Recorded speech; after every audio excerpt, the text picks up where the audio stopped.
Hi everyone, welcome back. This afternoon we have Wes Koch, the owner of the Victoria Soap Exchange, with us for our next segment of Coffee Chat. So welcome, Wes. Well, it's great to be here, Tanya. Thanks for the Thank you. invite. Thank you for joining us. So I met Wes a long time ago through one of my friends, one of my dear friends.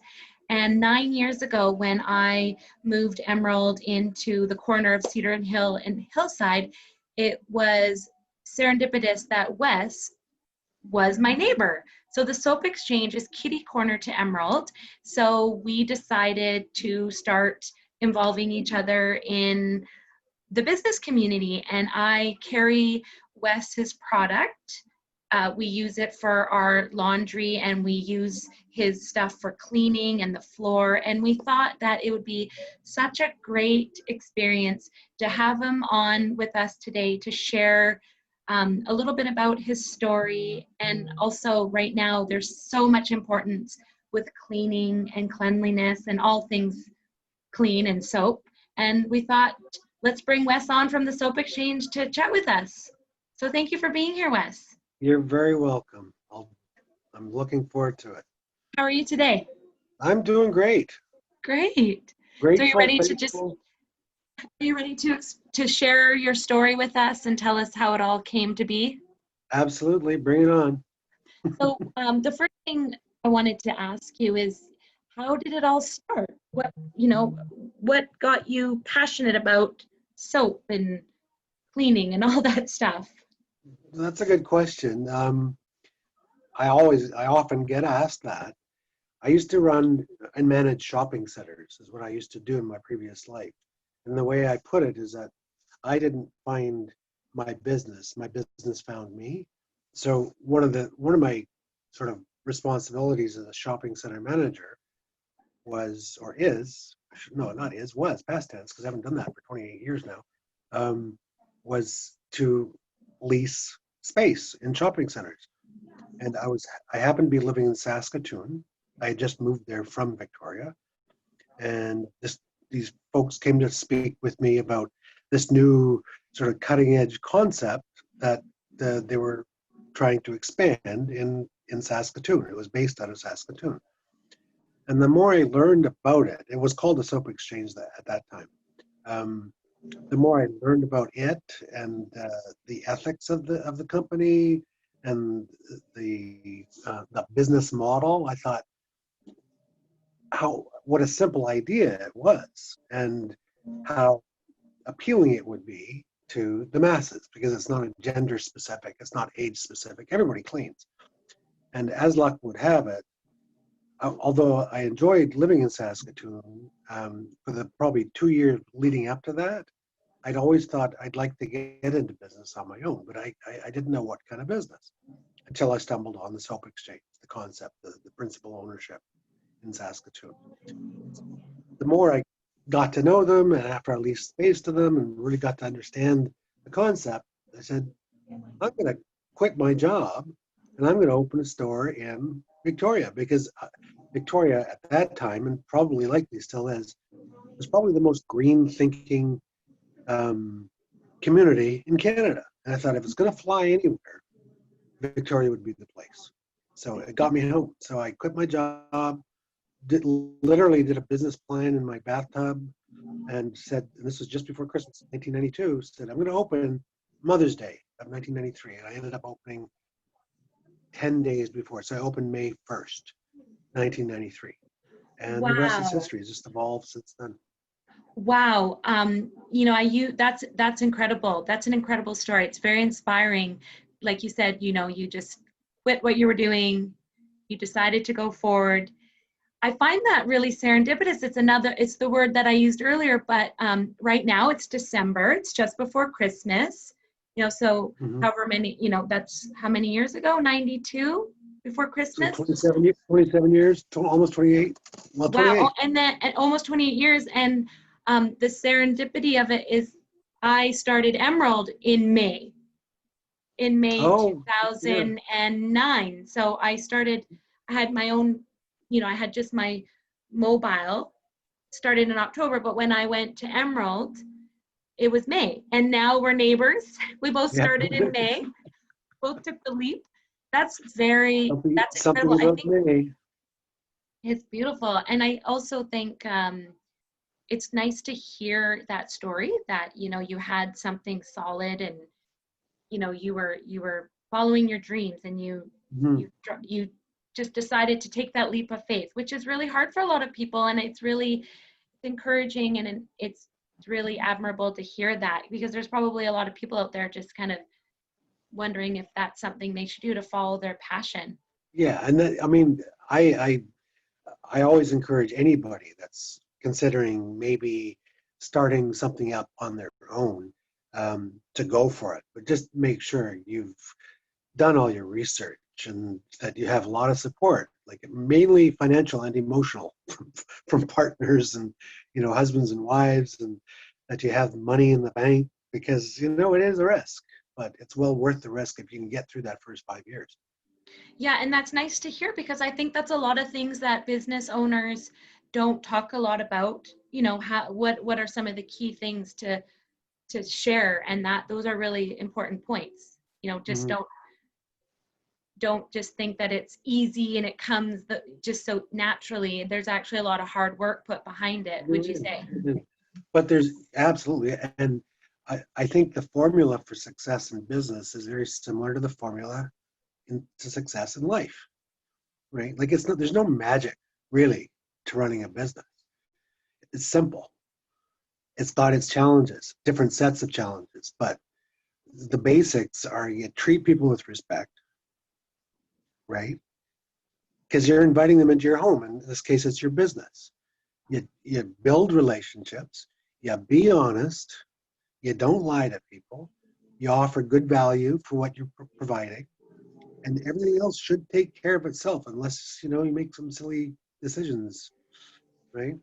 I Like love that. That is so honest and so real. And I really appreciate that, because it's true. You know, you treat people how you want to be treated in your home, in your life, in your business. And that absolutely no magic to it. and it kind of brings back to the word you used earlier, ethics, which you have good ethics. Having a Mhm. good business has good ethics. So tell us some of the ethics behind the soap exchange. Um, that's a tough question. Well, I shouldn't say it's a tough one. I guess there's a couple of simple answers to it. Just um, everything that we sell as a business, 99% of it is Canadian sourced, which is important to me. So that's one thing. Yes. We don't go offshore where we don't have to. There are some things that are not made in Canada that I have to go out, like, and I'm talking basically utilitarian stuff like trigger sprays and bottle caps and specialty packaging. So that's one thing. Canadian made was important to me. Secondly, is everything has to be 100% biodegradable, which is really important to me. Nothing synthetic. And all biodegradable means, like a lot of people think, oh, if it's biodegradable, it's chemical free, and it's not. Everything, everything we eat, everything we touch, everything we smell has a chemical composition. So there's no such thing really as something being chemical free. There's just good chemicals and then there's bad chemicals. So we just don't bring in things that have bad chemicals in them, because I would be lying to my customer if they came in and said, oh, so your stuff's chemical free, right? No, it's not. If I said yes, I'd be lying. So I'm not going to lie, right? And we're in an age now where people, the information age, people can source out and can figure out pretty quickly whether you're misrepresenting what you're doing just to get a sale. And I'm not prepared to do that, and nor is my staff. Yeah. Right. So that's Well, another thing, biodegradable. yeah. Well, And the those other are. thing is we try, sorry, No, the other thing, yeah. one other thing, now that um, we try to cater to consumers and people that have sensitivities. So whether it's a fragrance, whether it's a dye, whether it's different chemicals, and many people do. And there's a huge movement towards unscented work environments for those that are still working because of COVID, in an office environment. So we cater to that segment of the consumer population as well, where we offer everything we sell usually comes in a dye-free, unscented version, because that's important too. And the big guys, your Procter Gambles of the world, and your um, Lever Brothers and S.J. Johnson, they don't get that part of it. And to me, it's their loss, because there's a huge segment of the population that is seeking out unscented product. So shampoo, conditioner, dish soap, laundry soap, even fabric softener, body soap, those sorts of things. And So you, that, and so so those are the things. you sell all of the, like you sell shampoo and conditioner and body soap and those things. What are Yeah, some of yeah. your, do you sell those products? Oh, absolutely. Oh, Yes. wow. And are those, what are your most popular products that you do sell? Oh, well, our shampoo, and we actually have a lot of salons that buy it in bulk. Oh, wow. Um, our hair shampoo is very popular. It's made in Vancouver, so it's fairly local. And the conditioner, I got really short and pretty thin hair, so I don't use conditioner. But for the people that use it, love it. And again, it's unscented. And just because it's unscented doesn't mean the customer can't make it a scented product. They can use their own essential oils to create what they want. So, yeah. That's really good to know. So the whole unscented movement is very much a big thing, especially in a spa. So in our spa, our most of our skincare line is for professional is unscented. And but we do have, we're a Veda spa, so we have a lot of scented Mhm. products.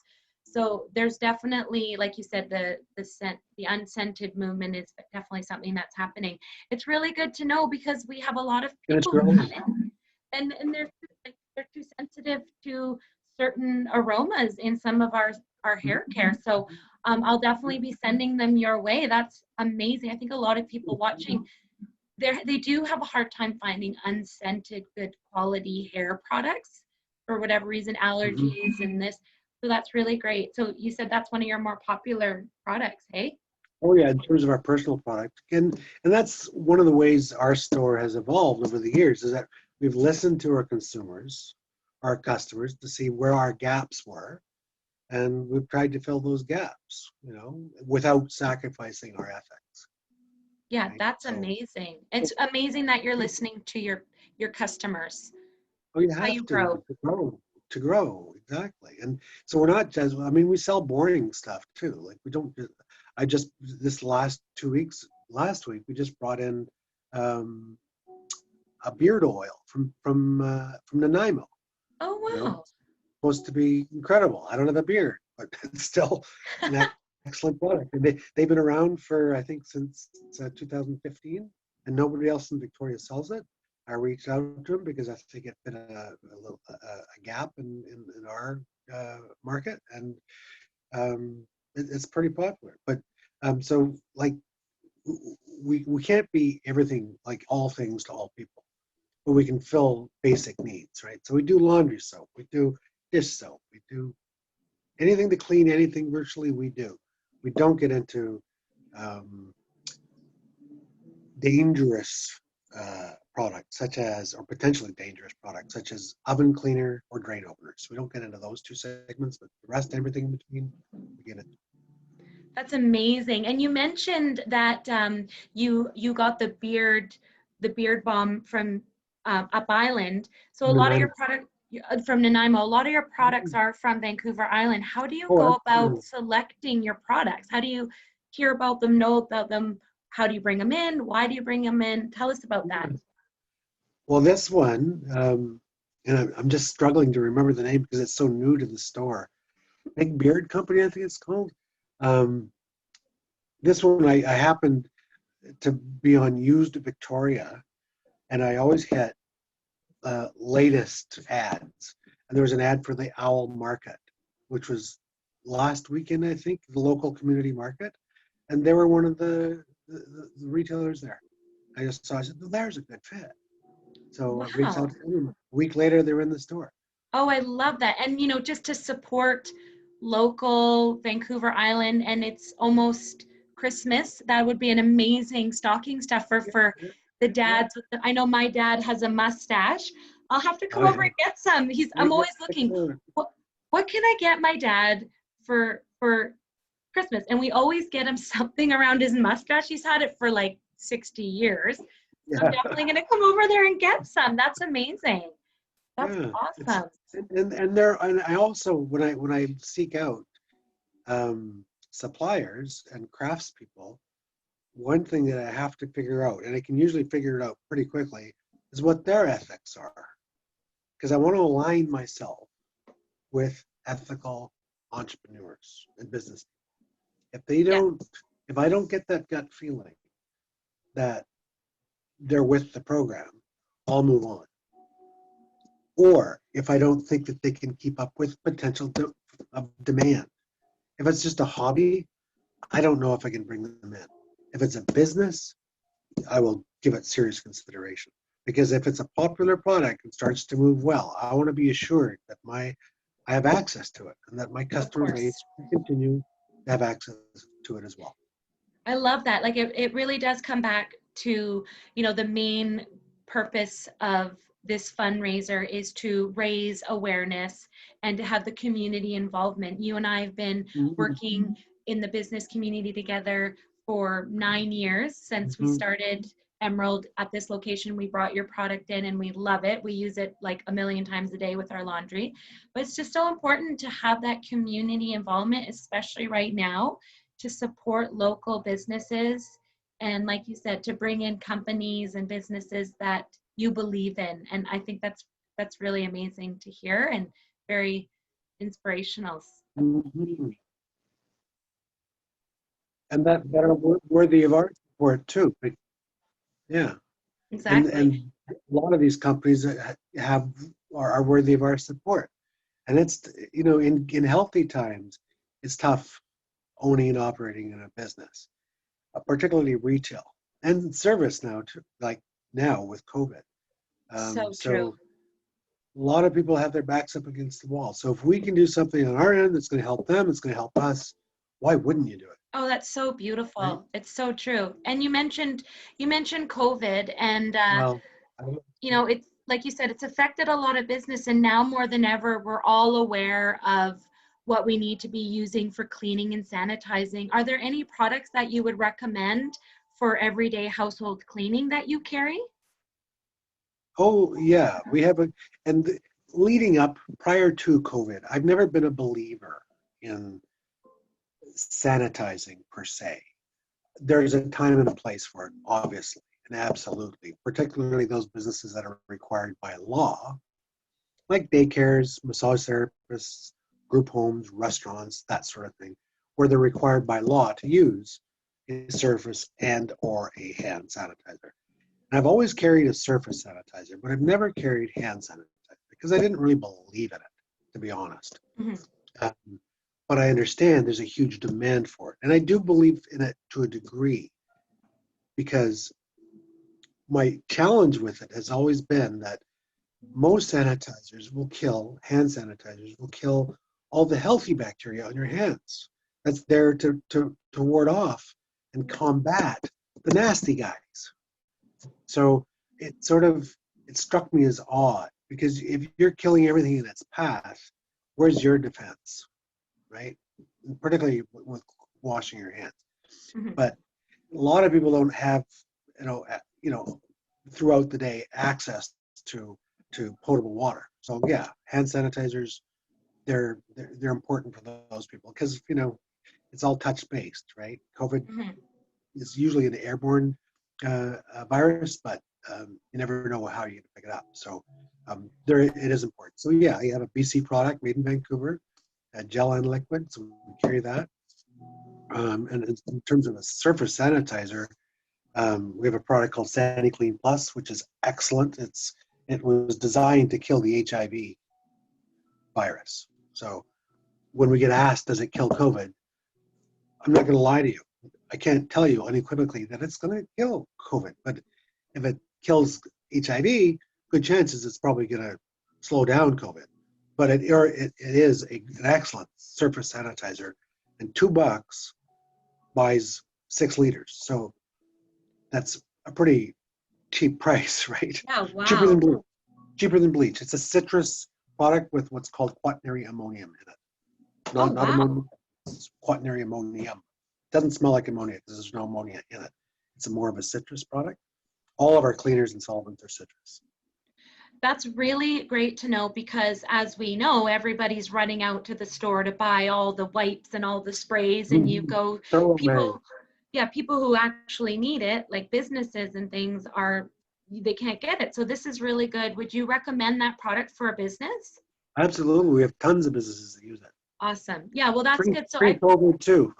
Like yeah, not just during COVID, but before COVID. I love it. That's so good to know. So we'll post that like on the, we'll make sure that everybody knows what that name is and they can find it. You have some Sure. in stock right now? Always. Always. Oh, that's awesome. It's perfect. Instead of like going to the place to buy it and it's out, it's nice to know Yeah. that.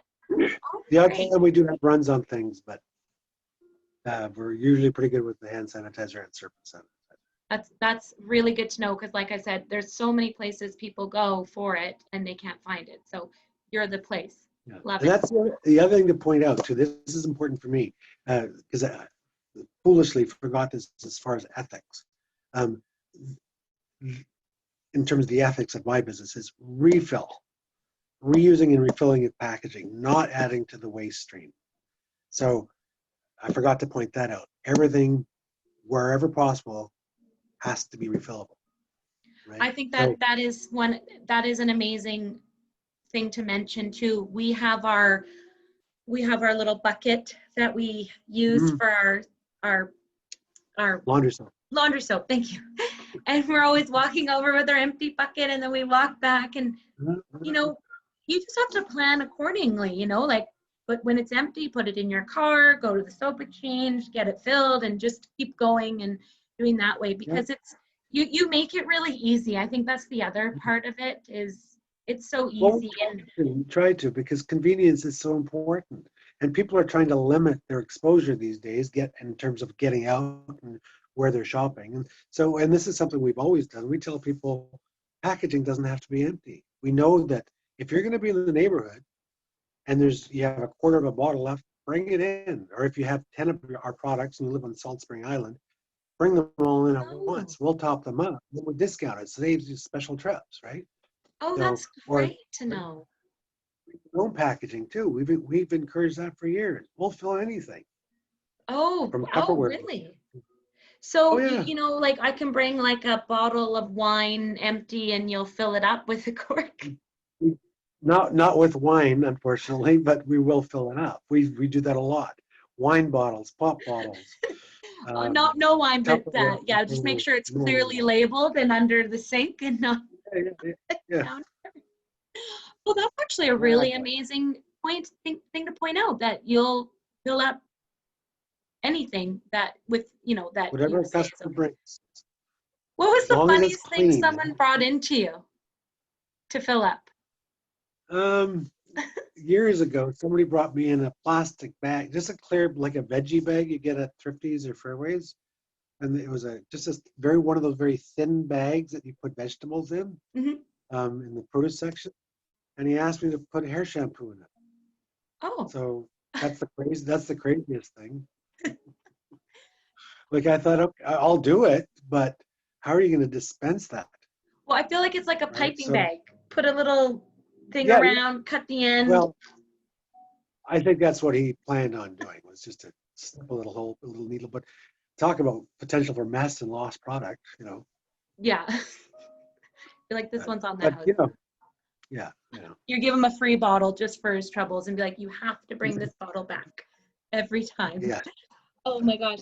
So you're a very upbeat, happy-go-lucky guy. I feel like every time I see you, you're always so positive and you're always just so inviting and you're very easy to talk to.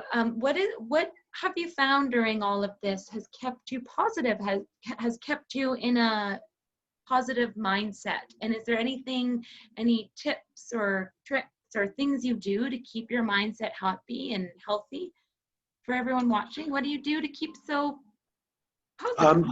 I just drink a lot of alcohol. No, I'm kidding. That's awesome. That's awesome Yeah, because we highly recommend it. No. what's your drink then? What's your favorite drink then? What are you drinking during the holidays? Oh, I'll probably just stick with my Tia Maria or Scotch, but I don't drink very much as a rule, anyways. Um, I'm just, for me, um, I'm just so thankful and grateful as a business that we're still able to be in business. We do fall under that umbrella of as an essential service.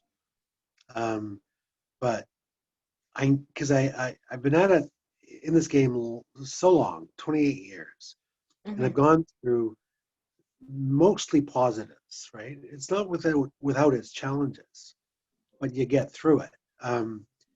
What keeps me going and keeps me positive and happy is just being grateful and thankful. And my customers, I mean, I've I've got young adults now that shop here that's came to my store when literally they were 1 years old or 2 years old, and I've seen them grow up, and now they've left the house. They're living on their own, and they shop here, right? Because this is all they've known, right? And they want to support it, and they like shopping here. But it's just my customers, and my staff are awesome too. I'm so blessed with the staff and blessed that I can still keep going with this business after so long, and it just continues to grow and grow and grow. That's so beautiful. I got a little teary-eyed there. Like you said, 28 years, you could have, yeah, you have a 26, 27-year-old Oh yes, buying their own absolutely. cleaning products, hopefully Yeah, cleaning their own toilets. yeah, yeah. Hopefully, or not calling mom over to do it. Or dad. Yeah, so just it's the little things, and again, I can't stress being grateful enough for that we've been able to survive through COVID. Like COVID has been a boon to our business, Mhm. and I'm just so thankful for that. And I worry, but it's not a guarantee it's going to continue, right? So you just keep on keeping on, and um, don't don't give customers a reason not to support you, Mhm. right?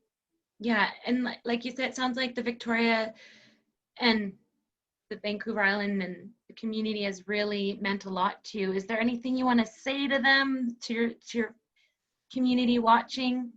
Just a big shout out for the support, and a thank you for that. The best way that we can thank people is I think, to continue to grow and evolve and offer what we offer, and just expand it and get better at it. And, That's um, that's that's beautiful. And we talked a lot about your business and your products. And you said you had a lot of stuff on Vancouver Island. Christmas is around the corner, and I don't want everything to be all surrounded by the pandemic. With Christmas around the corner, we need to think about you for Christmas shopping.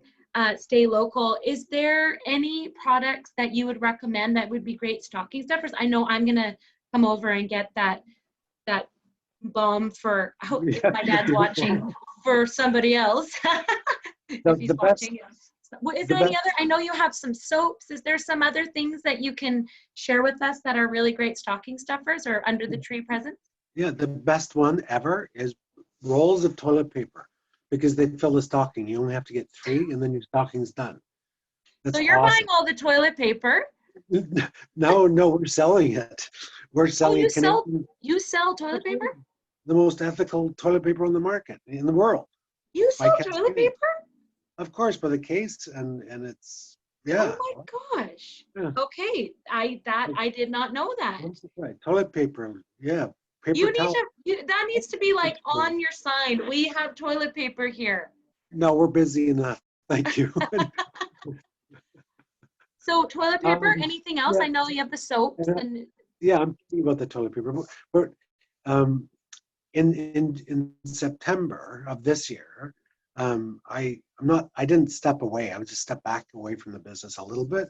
mhm, I hired a manager, and the reason I hired my new manager was because she'd worked for me before. She's awesome, but she's sourcing out um, a lot a lot of more accessory type products for home that fit with our model, that are ethical and Canadian made wherever possible. So we have bars, awesome bar soap, locally made.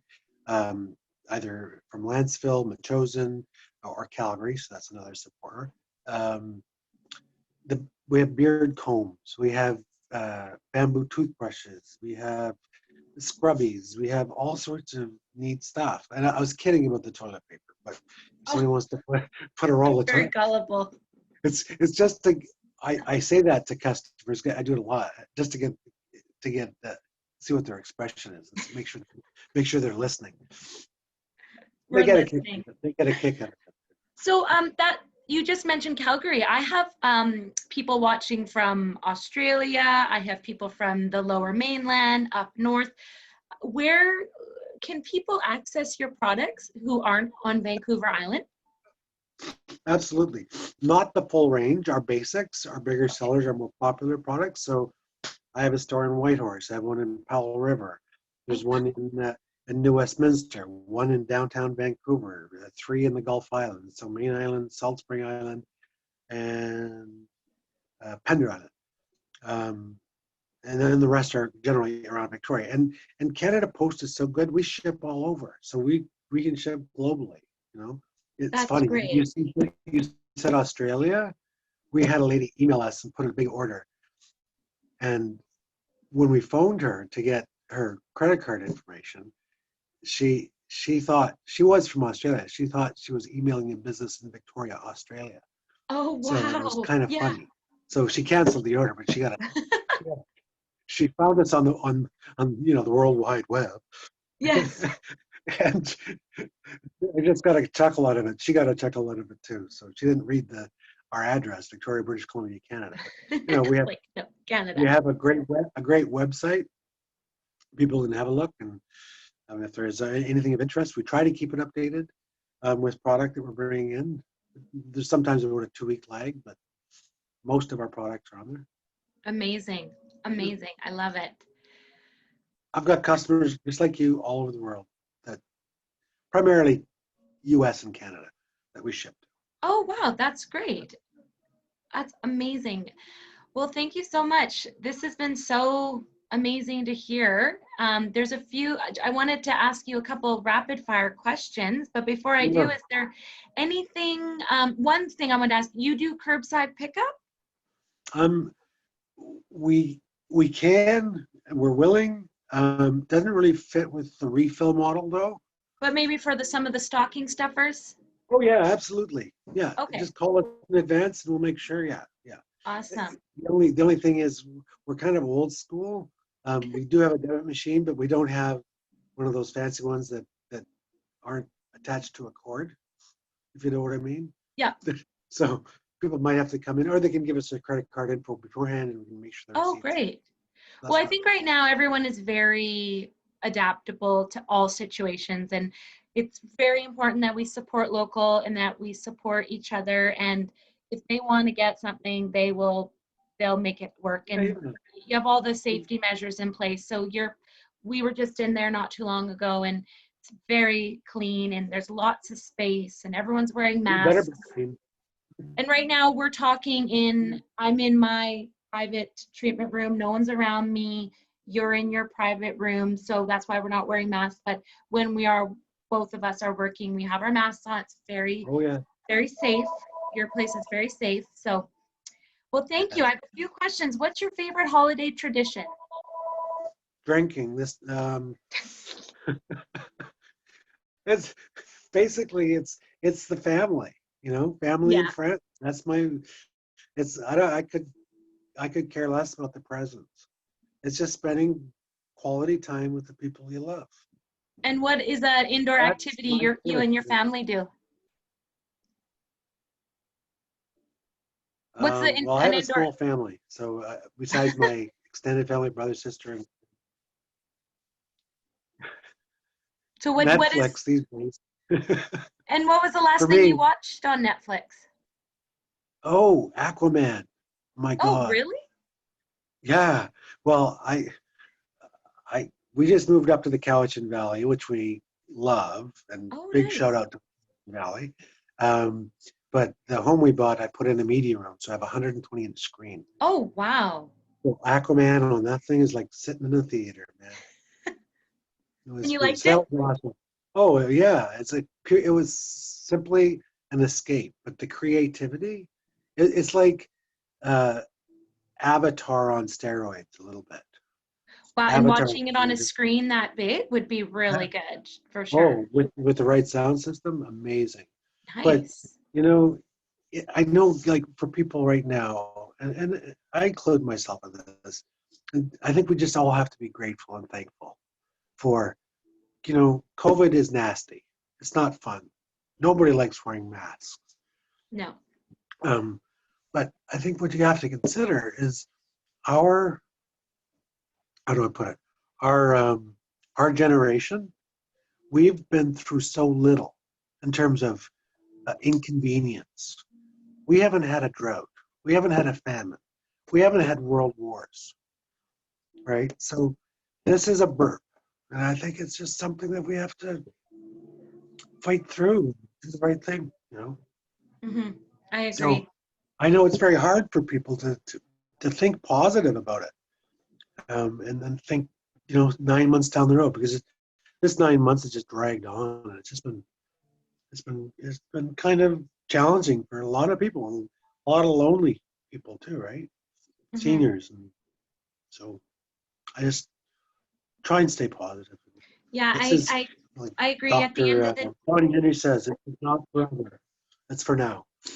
Yeah, at the end of the day, being grateful for the little things are so important. And Yeah. I'm so grateful for you to be my business neighbor. I'm grateful for your products. I'm grateful that I met you, and I think it's amazing what you're doing for the community, for the environment, for all And things. So I'm grateful. I'm grateful for the invitation and the opportunity too. So yes, well, thank you don't so don't much for worry. being Love you here. guys too.